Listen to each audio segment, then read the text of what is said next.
비만 치료제도 예. 말씀드렸고 뭐 ADC도 좋을 거고 음. AI도 얘기했지만 메쉬 치료제라고 있어. 이게 올릭스는 이미 이걸로 기술 수출을 했죠. D&D 파마텍이 지금 임상은 제일 빨리 가고 있습니다. 화이자에서 이거를 눈독을 좀 들이고 있는 것 같긴 해요. 그다음에 알테오젠에 대해서 궁금해하실 텐데 제가 워낙 강하게 얘기했던 종목이라. 근데 할로자임 관련돼서 노이즈가 있죠. 머크한테 소송 걸어서 안 되니까 지금 알테오젠에 직접 걸었는데 치졸하게 제조 방법으로 걸었습니다. 제조 방법은 ABL 바이오는 글랩바디 T도 지금 좋습니다. 둘 중에 뭐가 터져도 이상하지 않다. 방향성은 아마 좀 나올 가능성이 있는 종목들이 많으니까 조정 국면에서는 좀 보실 필요가 있다. 그래서 저는 여전히 근데 탑픽은 위즈웨이브 이건희 대표님과 바이오 이야기하겠습니다. 그럼 구체적으로 이제 기업별로 투자의 기회를 살펴보도록 하겠습니다. 일단은 뭐 어쨌든 간에 신약 개발하고 이제 또 플랫폼 수출하고 이런 쪽이 1차적인 대상이죠. 네. 예, 네. 그렇죠. 이제 일단은 근데 그럼 어디에 제가 이제 비만 치료제도 예. 말씀드렸고 뭐 ADC도 좋을 거고 AI도 얘기했지만 그 안에서 또 세부적으로 보면 메쉬 치료제라고 있어. 이게 네. 비만 치료제랑 같이 엮어서 많이 개발을 하죠. 근데 메쉬 치료제가 왜 비만이랑 엮여 있냐면 비만의 원인 중에 하나가 많이 먹어서 아니면 유전자 때문에 이런 것도 있지만 신진대사가 활발하게 돌아가지 못해서 그렇죠. 간 우리는- 기능이 약해져서 그렇죠.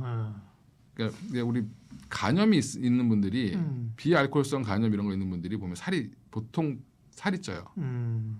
그러면 이제 이게 제대로 분해를 못하는 거죠. 그쵸, 우리가 예, 예. 나이 들면 이제 많이 먹으면 살찌고 이제 기초 대사량이 떨어진다네. 젊을 때는 뭐 어렸을 때 막 돌아다니고 그죠. 뭐 그러는데 나이가 들면 이제 기초 대사량도 떨어지고 말씀하신 뭔가 기능이 어느 쪽에서 작동하지 않으면 이게 뭐 쌓이는 거죠. 쌓이는 거겠죠. 예, 그죠? 독소 네. 같은 것들을 네. 해독을 해줘야 되는데 안 예. 해주고 못 해주고 하는 건데 그래서 메쉬 치료제를 치료 안 하면 이제 이런 간염이 있는 분들이 치료를 제대로 안 받으면 무슨 일이 벌어지냐면 간이 굳어버립니다.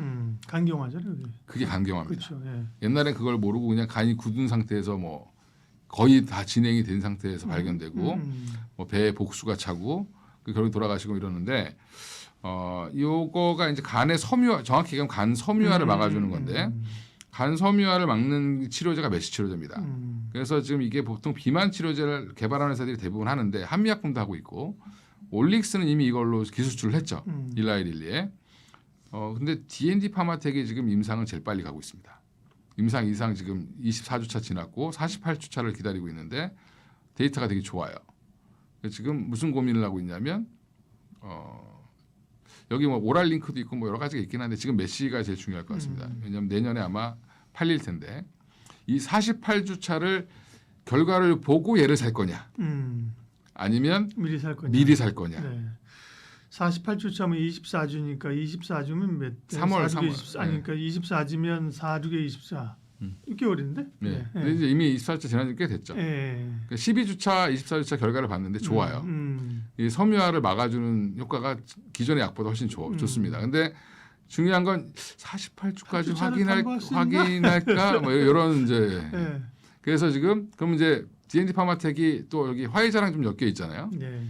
화이자에서 이거를 눈독을 좀 들이고 있는 것 같긴 해요. 그래서 아마 사게 되면 화이자 쪽에서 아마 유리할 가능성이 있는데 이거를 좀 더 싸게 살까 그러니까 한마디로 히든 카드를 이제 2장 남겨놓고 내가 이걸 할 거냐 마지막 한 장 남겨놓고 할 거냐 이런 지금 이제 차이인데 한 장 더 보고 살 거냐 뭐 이런 건데 지금 그래서 이런 것 때문에 요즘에 변동성이 좀 커졌습니다. 이제 보시면 되고 그 다음에 이제 저는 일동제약, 케어전 이런 회사들은 좀 뭐 그냥 매매 관점으로만 보시는 게 맞을 것 같다. 뭐 치료제 개발한다라고 하는데 뭐 좋아 보이긴 하지만 이제 일동제약은 조금 강하게 올랐죠. 그게 이제 비만 치료제죠? 경구용 비만 치료제. 예. 근데 이게 중국 거랑 약간 저분자 화물이라는 구조가 비슷해요. 얼마 전에 이제 그 화이자가 인수했던 파이프라인과 비슷하기 때문에 일동제약이 또 다시 한번 주목을 받긴 했습니다. 그다음에 알테오젠에 대해서 궁금해하실 텐데 제가 워낙 강하게 얘기했던 종목이라. 근데 할로자임 관련돼서 노이즈가 있죠. 그렇죠.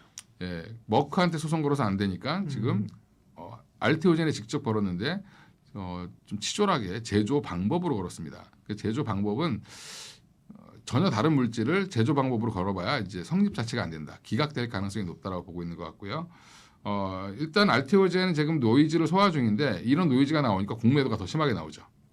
그래서 좀 추가 하락이 나왔는데 지금 이거를 난계를 타게 하려면 결국은 1월 달에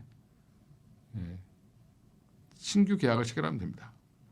지난번에 예전에 한번 이런 논란이 작년 11월 달에도 있었는데 그때 결국에는 아스트라제네카 관련돼서 기술 수출 계약이 나오면서 이거를 다 씻어버렸죠. 장중 급락하고 막 들어올리고 변동성 엄청 났잖아요. 그때도 한 25% 빠졌습니다. 고점 대비. 근데 맞아요. 지금 예. 한 2% 정도 빠졌거든요. 예. 그러면 이제 거의 조정은 다 나왔는데 최근에 이제 엄민영 애널리스트 말에 의하면 할로자임 고객사 중에 한 곳이 알테오젠과 접촉 중이다. 그럼 알테오젠이 할로자임 고객과 계약을 체결하는 순간 그렇죠. 이건 뭐 완전히 소송 이런 거 이제 그냥 정리되는 거죠. 끝난다라고 보시면 될 것 같습니다. 그래서 음. 그걸 좀 기다리시고 없는 분들은 요번이 한번 기회가 되지 않을까. 40만 원 초반까지 밀리면 기회는 충분히 온다라고 보시면 되고요. ABL 바이오는 BBB 플랫폼 그다음에 그러니까 뭐 글랩바디 B죠. 글랩바디 T도 지금 좋습니다. 그래서 둘 중에 뭐가 터져도 이상하지 않다. 그래서 지금 추가 계약을 1월 달이나 2월 달 중에 할 걸로 보고 있는 상황이어서 여전히 주가가 그래도 잘 안 빠지고 버티고 있죠. 그리고 리가켄바이오는 최근에 이제 경쟁사인 에임드바이오가 상장하면서 조금 약해졌어요. 에임드바이오로 지금 자금이 확 몰리면서 약해졌는데 결론적으로 리가켄바이오도 지금 연내 추가 수출 계약은 좌절됐지만 연초는 나올 가능성이 있다. 그리고 이제 에임드바이오 좀 말씀드리면 에임드바이오는 누가 만들었냐? 삼성병원 출신의 교수님이 만드셨습니다. 근데 여기가 어디랑 연결되어 있냐면 아까 말씀드렸던 삼성 에피스홀딩스랑 공동으로 개발하고 있는 ADC가 있습니다. 그래서 삼성 에피스홀딩스가 좋으면 같이 간다. 그것도 인투셀이라는 회사도 ADC 관련된 회사인데 여기도 마찬가지로 삼성 에피스홀딩스랑 관련이 있고 프로티나라는 이제 여기도 이제 신약 물질 개발하는 뭐 사실은 AI 기업이라고 하는데 여기도 지금 삼성 에피스홀딩스랑 공동 연구하는 게 있는데 이게 잘 되면 그냥 공동 연구를 하긴 하는데 원래 누구 거냐면 프로티나 겁니다. 그래서 이거를 에피스홀딩스가 가져갈 가능성이 있다. 그래서 라이센스 아웃을 어디다 할 거냐면 에피스홀딩스에 하는 거죠. 그래서 요 회사 세 회사를 이렇게 묶어서 보시면 좋을 것 같아요. 삼성 에피스홀딩스랑 어차피 내년 1월 JP모건 헬스케어 전후로 방향성은 아마 좀 나올 가능성이 있는 종목들이 많으니까 지금 조금 조정 국면에서는 좀 보실 필요가 있다. 그래서 저는 여전히 근데 탑픽은 바이오텍에서는 알테오젠이 지금은 가격 매력까지 생겨서 오히려 더 탑픽이고 그다음에 비만 치료제랑 메시 치료제에서는 D&D 파마텍이 여전히 탑픽입니다. D&D 파마텍 많이 오르긴 했지만 거의 10배 올랐죠. 예, 10,000원에서 지금 10만 원 근처까지 갔으니까. 근데 여기서 업사이드가 더 있을 것 같다. 적어도 시총 5조는 갈 것 같습니다. 네. 결국 이제 바이오는 기업들에 관한 얘기죠. 사실 궁금한 게 이제 알테오젠일 텐데요. 뭐 ABL이나 리가캠은 그죠. 뭐 말씀하신 것처럼 올랐어도 안 밀리고 있는데 알테오젠이 큰 변화가 있어서 주가가 떨어지고 사실 싸긴 하지만 여기서 손이 잘 안 나가는 경향이죠. 사실 그죠. 알테오젠이. 그렇습니다. 네. 근데 이제 그게 왜 그러시냐면 독일 지방법원이 판매 금지 가처분 소송을 이제 인용해 줬잖아요. 이제 할로자임이 제기한 거, 그걸 머크 쪽에 제기한 건데, 그 이제 왜 그러면 할로자임은 저렇게 했을까? 그 생각해 보셔야 되는데, 할로자임은 어떻게 해서든지 니네가 우리 특허를 요만큼이라도 침해했어라는 얘기를 들으면, 이 키트루다 SC라는 어마어마한 약이 팔릴 때마다 자기가 삥을 뜯을 수 있습니다. 로열티를 요구할 수 있죠. 뭐 1%건 0.5%건 요구할 수 있죠. 근데 그런 걸 하고 싶은 거예요. 근데 그러면 유럽 지방법원이 해준 게 큰 게 아니라 할로자임이 유럽에 그러면 한 군데만 넣었을까요? 다 넣었는데 우연히 지금 독일 지방법원 한 군데서 받아준 겁니다. 독일이 그런 게 조금 일단 가처분은 좀 잘 받아준다고 하더라고요. 우리나라도 잘 받아줍니다. 예, 약간 대륙법계가 좀 잘 받아주는데 근데 지금 또 특허 소송은 저 연방법원에서 진행을 하고 있어요. 머크가 먼저 제기했습니다. 니네 특허 무효 이렇게 제기하고 있고, 그러니까 머크랑 싸워서 못 이길 것 같으니까 알테오젠에 시비를 걸었는데 그게 미국에서 걸었죠.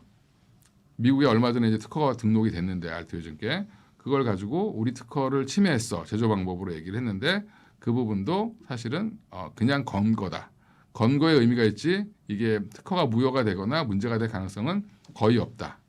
특허 자체의 건 거가 아니라 제조 방법에 대해서 걸었기 때문에 제조 방법은 물질이 다르면 전혀 의미가 없다라고 지금 결론이 날 가능성이 있다고 보고 있습니다. 네. 제약바이오의 투자 기회들 위즈웨이브 이건희 대표님과 탐색해봤습니다. 고맙습니다. 예, 감사합니다.